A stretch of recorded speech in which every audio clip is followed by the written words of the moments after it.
Keshod bus stand સામેની દુકાનના કબજાને લઈને મોટો વિવાદ સર્જાયો છે। કોમ્પ્લેક્સની દુકાન નંબર 26 ખાલી ન કરવામાં આવતા મામલો હવે લેન્ડ ગ્રેબિંગ એક્ટ સુધી પહોંચ્યો છે। ફરિયાદી જયપુરી વિજયપુરીની ગાંધીનગર લેન્ડ વિભાગમાં કરાયેલી અરજીને આધારે કેશોદ પોલીસ મથકે ગુજરાત લેન્ડ ગ્રેબિંગ એક્ટ હેઠળ ગુનો નોંધાયો છે। આ ફરિયાદ મુજબ દુકાન મૂળ માલિક જયપુરી વિજયપુરીના નામે હોવાનું જણાવવામાં આવ્યું છે। ત્યારે ફરિયાદમાં આક્ષેપ કરવામાં આવ્યો છે કે વર્ષ 2008થી ગલાભાઈ સુરાભાઈ ખાબલા દુકાનમાં વ્યવહારમાં જોડાયેલા હતા અને શરૂઆતમાં ભાડું ચૂકવતા હતા। જોકે કોરોના કાળ દરમિયાન ધંધો બંધ થયા બાદ ભાડાની ચૂકવણી બંધ થઈ ગઈ હતી અને ત્યારબાદ ધંધો શરૂ થયા બાદ છતાં પણ ભાડું ચૂકવાયું ન હોવાનો આક્ષેપ છે। દુકાન વેચાણ અને લોન માટે કંપની વેરિફિકેશન કરાવવાના પ્રયાસમાં પણ અડચણ ઊભી કરવામાં આવી હોવાનો ફરિયાદમાં ઉલ્લેખ થયો છે।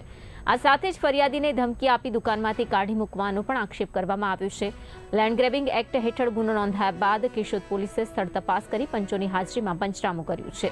ત્યારે હાલ વિવાદિત દુકાનને પોલીસ દ્વારા લોક કરી દેવાઈ હોવાનું પણ જાણવા મળ્યું છે અને આરોપીને ઝડપી પાડવા પોલીસે તપાસ તેજ કરી છે।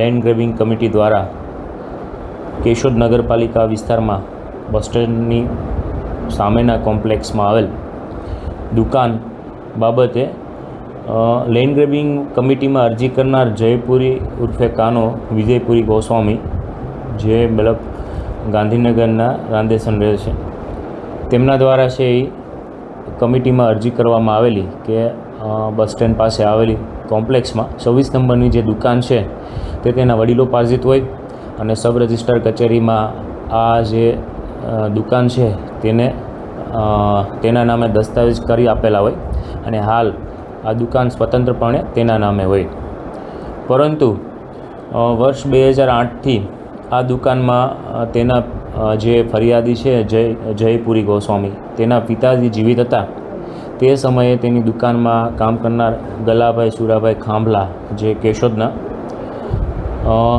તે આ દુકાને તેમની સાથે બેસતા હોય, શરૂઆતમાં માણસ તરીકે કામ કરતા હોય, ત્યારબાદ આ ફરિયાદીના જે પિતા મરણ જતા તેમની સાથે ભાગીદારીમાં આ દુકાને બેસતા હોય અને છેલ્લા 15-20 વર્ષથી ફરિયાદીને મહિને 4,000 થી 5,000 રૂપિયા જેવું છે એ ભાડું આપતા હોય।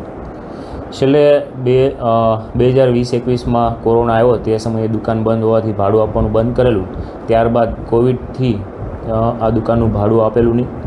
ફરિયાદી દ્વારા આ દુકાનને વેચાણ કરવા માટે તેમજ ટાટા કેપિટલ લિમિટેડમાંથી લોનની પ્રોસેસ કરવા માટે પ્રયત્ન કરવામાં આવેલો। આ દુકાનના વેચાણ માટે જ્યારે તેને લોન મૂકવામાં આવેલું તેવા સમયે થર્ડ પાર્ટી વેરિફિકેશન માટે લોનના એજન્ટો આવતા આ જે આરોપી છે ગલાભાઈ ખાંભલા તેના દ્વારા છે એ વેરિફિકેશન કરવા દીધેલું નહીં।